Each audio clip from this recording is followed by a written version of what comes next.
My jsme si naprosto vědomi toho, že je srpen, ale museli jsme vám ho už ukázat, protože chceme, abyste byli připraveni na to, co pořídit svým dětem nebo svým známým, protože letošní kalendář je prostě naprostá bomba. Letošní kalendář symbolizuje vánoční trhy, vyzdvihuje veškerou vánoční tématiku. Kalendář je v podstatě celý takový skladatelný, to i tak, že vlastně si můžete takhle hezky složit stánky. Takhle můžete vidět, že když si to složíte, tak vám takhle budou krásně stát.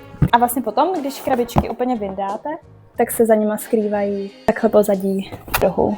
Zároveň, jak jsem říkala, tak jsme chtěli, aby to bylo takový hravější pro děti, takže součástí toho jsou takhle postavičky, náš Big Boy a jeho králíček. Může takhle z jednoho patra do dalšího patra. Dále na našem adventáku vzadu najdete takhle úryvky z pohádek a z filmů, takže to je taky taková hravější část.